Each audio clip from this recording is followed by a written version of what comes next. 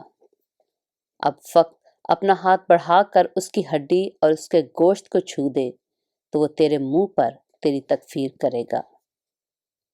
خداوند نے شیطان سے کہا کہ دیکھ وہ تیرے اختیار میں ہے، فقط اس کی جان محفوظ رہے۔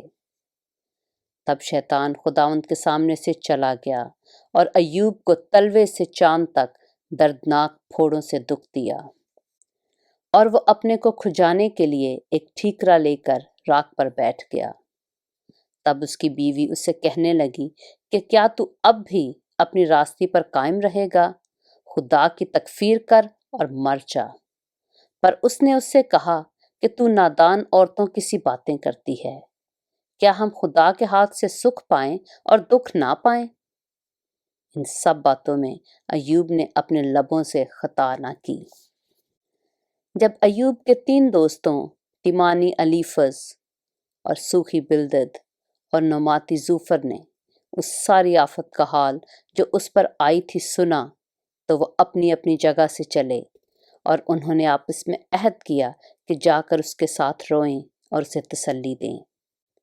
اور جب انہوں نے دور سے نگاہ کی اور اسے نہ پہچانا تو وہ چلا چلا کر رونے لگے، اور ہر ایک نے اپنا پیرہن چاک کیا اور اپنے سر کے اوپر آسمان کی طرف دھول اڑائی، اور وہ 7 دن اور 7 رات اس کے ساتھ زمین پر بیٹھے رہے، اور کسی نے اس سے ایک بات نہ کہی، کیونکہ انہوں نے دیکھا کہ اس کا غم بہت بڑا ہے۔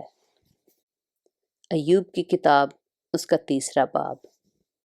اس کے بعد ایوب نے اپنا منہ کھول کر اپنے جنم دن پر لعنت کی، اور ایوب کہنے لگا، نابود ہو وہ دن جس میں میں پیدا ہوا، اور وہ رات بھی جس میں کہا گیا کہ دیکھو بیٹا ہوا۔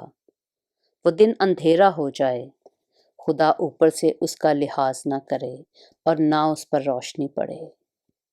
اندھیرا اور موت کا سایہ اس پر قابض ہوں، بدلی اس پر چھائی رہے، اور دن کو تاریک کر دینے والی چیزیں اسے دہشت زدہ کریں۔ گہری تاریکی اس رات کو دبوچ لے، وہ سال کے دنوں کے درمیان خوشی نہ کرنے پائے اور نہ مہینوں کے شمار میں آئے۔ وہ رات بانجھ ہو جائے، اس میں خوشی کی کوئی صدا نہ آئے۔ دن پر لعنت کرنے والے اس پر لعنت کریں، اور وہ بھی جو اژدہا کو چھیڑنے کو تیار ہوں۔ اس کی شام کے تارے تاریک ہو جائیں، وہ روشنی کی راہ دیکھے جبکہ وہ ہے نہیں، اور نہ وہ صبح کی پلکوں کو دیکھے، کیونکہ اس نے میری ماں کے رحم کے دروازوں کو بند نہ کیا اور دکھ کو میری آنکھوں سے چھپا نہ رکھا۔ میں رحم ہی میں کیوں نہ مر گیا، میں نے پیٹ سے نکلتے ہی جان کیوں نہ دے دی۔ مجھے قبول کرنے کو گھٹنے کیوں تھے اور چھاتیاں کہ میں ان سے پیوں؟ نہیں تو اس وقت میں پڑا ہوتا اور بے خبر رہتا، میں سو جاتا تب مجھے آرام ملتا۔ زمین کے بادشاہوں اور مشیروں کے ساتھ جنہوں نے اپنے لیے مقبرے بنائے، یا ان شہزادوں کے ساتھ ہوتا جن کے پاس سونا تھا، جنہوں نے اپنے گھر چاندی سے بھر لیے تھے، یا پوشیدہ اسقاط حمل کی مانند میں وجود میں نہ آتا، یا ان بچوں کی مانند جنہوں نے روشنی ہی نہ دیکھی۔ وہاں شریر فساد سے باز آتے ہیں اور تھکے ماندے راحت پاتے ہیں۔ وہاں قیدی مل کر آرام کرتے ہیں اور دروغہ کی آواز سننے میں نہیں آتی۔ چھوٹے اور بڑے دونوں وہی ہیں اور نوکر اپنے آقا سے آزاد ہے۔ دکھیارے کو روشنی اور تلخ جان کو زندگی کیوں ملتی ہے؟ جو موت کی راہ دیکھتے ہیں پر وہ آتی نہیں، اور چھپے خزانوں سے زیادہ اس کے جویان ہیں، جو نہایت شادمان اور خوش ہوتے ہیں جب قبر کو پا لیتے ہیں۔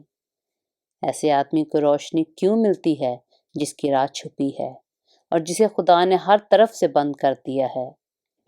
کیونکہ میرے کھانے کی جگہ میری آہیں ہیں اور میرا کراہنا پانی کی طرح جاری ہے، کیونکہ جس بات سے میں ڈرتا ہوں وہی مجھ پر آتی ہے، اور جس بات کا مجھے خوف ہوتا ہے وہی مجھ پر گزرتی ہے، کیونکہ مجھے نہ چین ہے نہ آرام، نہ مجھے کل پڑتی ہے بلکہ مصیبت ہی آتی ہے۔